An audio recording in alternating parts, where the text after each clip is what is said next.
Assalamualaikum warahmatullahi wabarakatuh. Halo, perkenalkan, nama saya Norman Mauri, NPM 120820190015. Saya mahasiswa Magister Manajemen di Universitas Padjadjaran.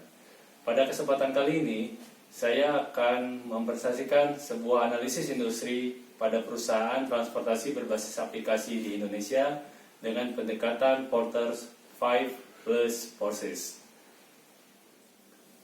Di Indonesia, terdapat beberapa perusahaan transportasi berbasis online. Seperti yang kita tahu, ada Gojek, Grab, kemudian ada pemain-pemain kecil yang coba merambah ke bisnis ini untuk mencoba menyaingi Gojek dan Grab. Yang seperti kita ketahui bahwa Gojek dan Grab adalah pemain besar pada bisnis ini.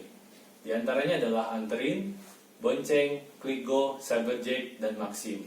Khusus untuk Maxim ini, Maxim adalah salah satu perusahaan yang berbasis di Rusia. Berdasarkan riset online Shopback tahun 2018, masyarakat memilih transportasi online karena harganya yang murah.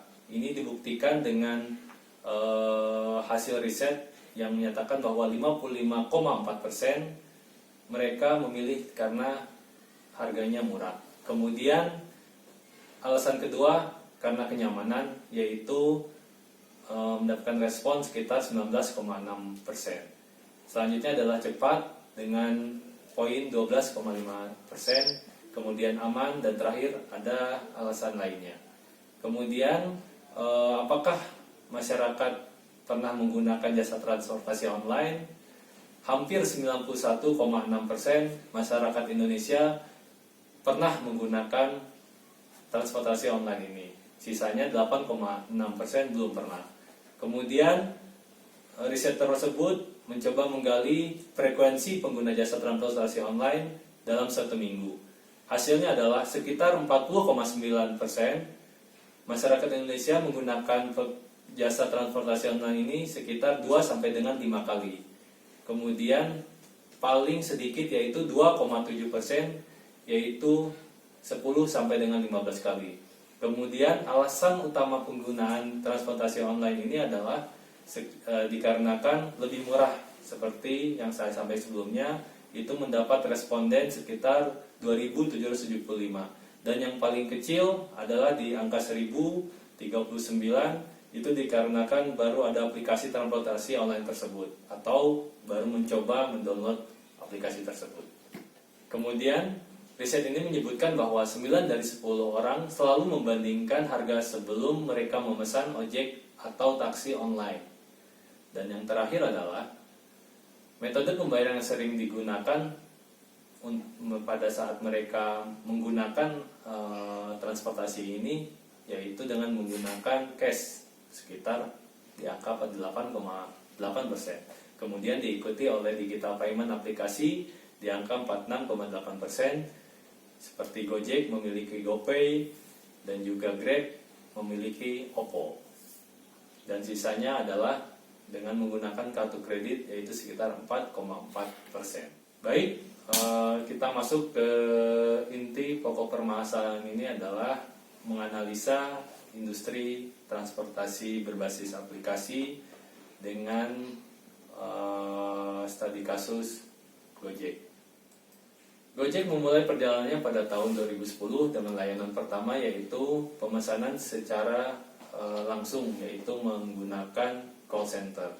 Kemudian pada tahun 2015, Gojek berkembang pesat setelah meluncurkan sebuah aplikasi dengan 3 layanan, yaitu GoRide, yang kedua adalah GoSend, dan yang ketiga adalah GoMart. Kemudian belum lama ini Gojek meluncurkan logo baru. Mereka menyebutnya adalah Soft. Soft ini berangkat dari sebuah mimpi Gojek yang ingin membantu memudahkan kehidupan orang banyak melalui teknologi. Dan yang ketiga adalah Gojek memiliki 3 pilar. Yang pertama adalah kecepatan, yaitu melayani dengan cepat, serta akan terus berkembang dan belajar dari pengalaman. Yang kedua adalah inovasi, yaitu terus berkarya untuk memperbaiki layanan untuk senantiasa memberikan kemudahan bagi seluruh pengguna. Dan yang terakhir adalah dampak sosial, yaitu konsistensi Gojek dalam menciptakan dampak sosial positif kepada seluruh pengguna Gojek tersebut. Kemudian, pada riset Lembaga Demografi Fakultas Ekonomi dan Bisnis Universitas Indonesia pada tahun 2018 menyebutkan bahwa Gojek memberikan dampak ekonomi yang besar pada pertumbuhan ekonomi di Indonesia. Ini dibuktikan bahwa Gojek menyumbangkan sekitar 44,2 triliun rupiah atau sekitar 3 miliar US dollar bagi perekonomian Indonesia pada akhir 2018. Kemudian Gojek memberikan dampak yang begitu besar kepada mitra-mitra mereka. Yang pertama adalah mitra driver.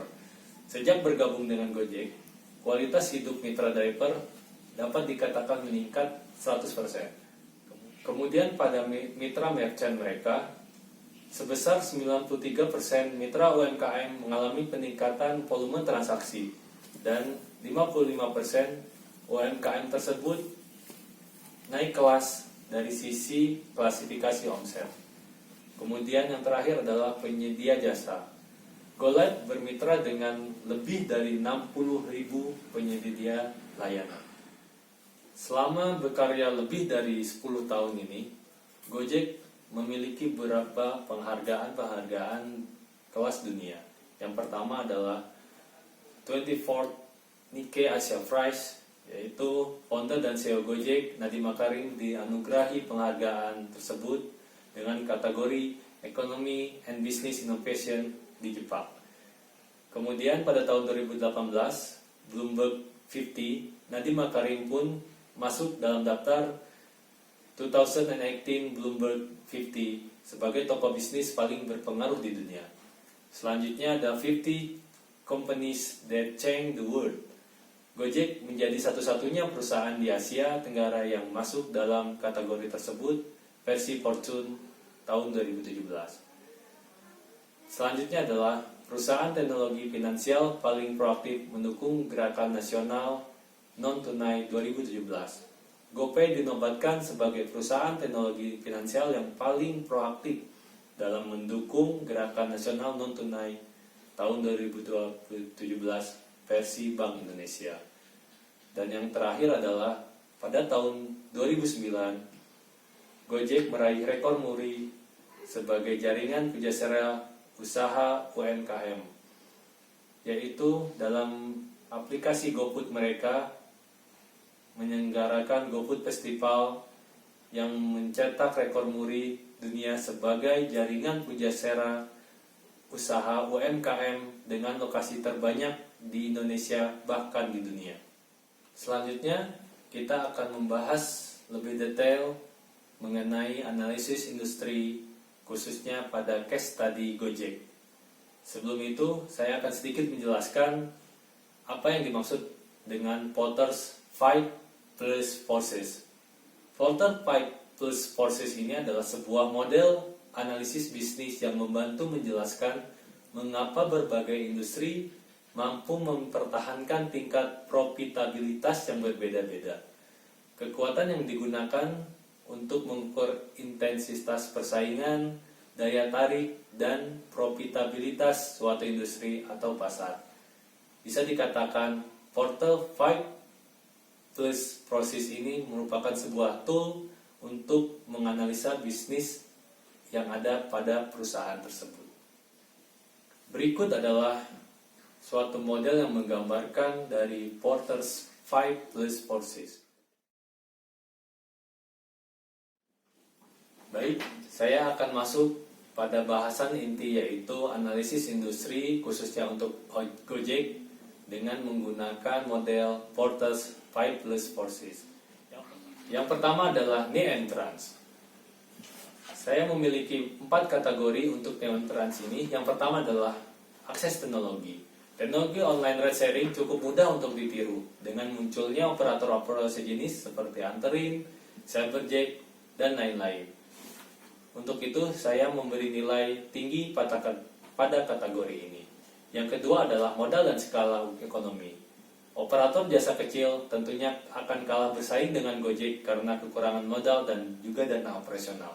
Untuk itu saya memberi nilai rendah pada kategori ini. Yang ketiga adalah diferensiasi produk.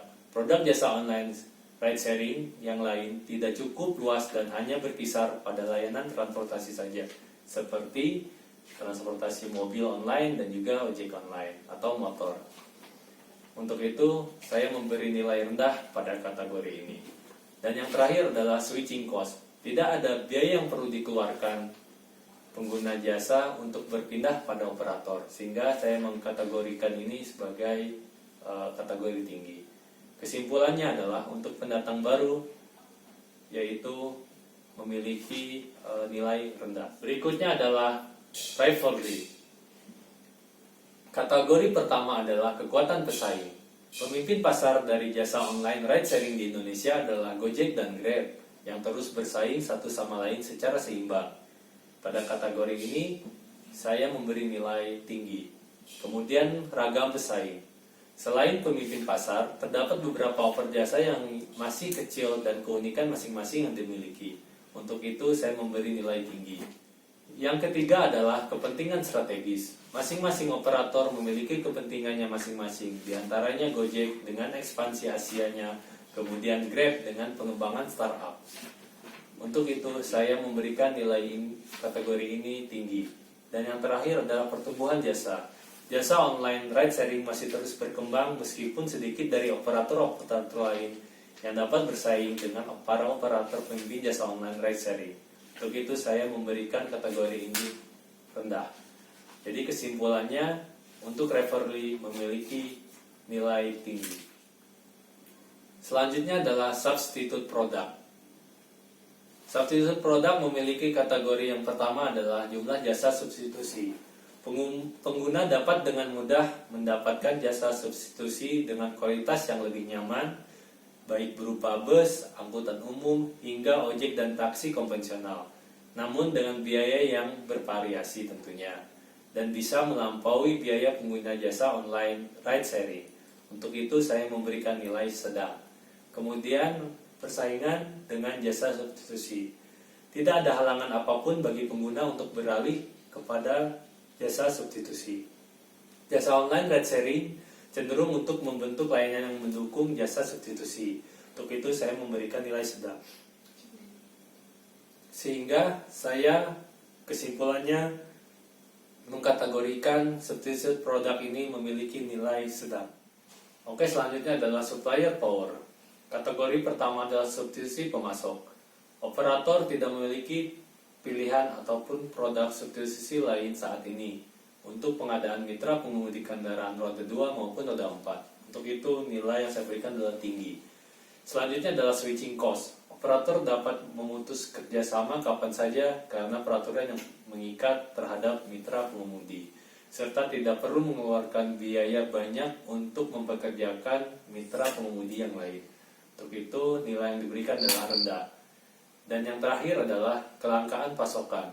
Ketersediaan pengemudi roda 2 maupun 4 di Indonesia tersedia dengan jumlah yang sangat banyak, sehingga operator dapat memperoleh pasokan tenaga mitra dengan mudah. Nilai untuk kategori ini adalah rendah. Kesimpulan dari daya tawar supplier ini adalah keseluruhannya rendah. Pembahasan selanjutnya adalah mengenai buyer power. Kategori pertama adalah jumlah operator. Terdapat banyak operator skala besar maupun skala kecil. Angkutan umum konvensional seperti taksi, ojek, hingga angkutan kota dan beragam jasa substitusi lain seperti bus yang tersedia untuk pengguna jasa. Untuk itu, saya mencoba memberikan nilai dalam kategori ini adalah tinggi. Kemudian kategori selanjutnya adalah informasi pengguna. Pengguna jasa memiliki sumber informasi lengkap dari aplikasi, media sosial, maupun sumber lainnya mengenai keunggulan, kekurangan maupun promosi dari tiap operator. Kategori ini bernilai tinggi. Selanjutnya adalah sensitivitas harga. Pengguna jasa akan mencari jasa online riding sharing yang bertarif paling murah dan memberikan diskon, serta tidak adanya switching cost untuk berpindah-pindah operator jasa lain. Untuk itu, saya memberikan nilai pada kategori ini adalah tinggi. Selanjutnya adalah mutu. Pengguna sangat memperhatikan mutu layanan yang diberikan operator serta tidak segan untuk memberikan rating rendah dan tidak menggunakan operator yang memberikan pelayanan tidak memuaskan. Nilai untuk kategori ini adalah rendah. Kemudian, kategori yang terakhir adalah jumlah peminat. Jumlah peminat jasa akan semakin meningkat di Indonesia, namun dengan jumlah jasa transportasi yang banyak di setiap daerah, membuat operator jasa perlu berebut pelanggan. Nilai pada kategori ini diberikan adalah sedang. Jadi kesimpulan untuk buyer power atau daya tawar pengguna ini adalah tinggi. Dan yang terakhir adalah pembahasan mengenai stakeholder. Kategori pertama adalah kebijakan pemerintah. Permen Hub nomor 32 tahun 2016 membuat jasa online ride sharing mendapatkan syarat-syarat operasional baru bagi angkutan motor maupun mobil. Kategori yang diberikan adalah rendah. Dan kategori terakhir adalah komunitas lokal. Organisasi, lembaga, atau komunitas yang tumbuh di wilayah di sekitar perusahaan cukup mempengaruhi operasional perusahaan. Nilai yang saya berikan adalah rendah. Untuk itu, kesimpulan dari other stakeholder ini adalah rendah. Demikian analisis industri dengan metode pendekatan Porter's 5 plus forces untuk case study Gojek. Sampai ketemu pada kesempatan selanjutnya. Wassalamualaikum warahmatullahi wabarakatuh.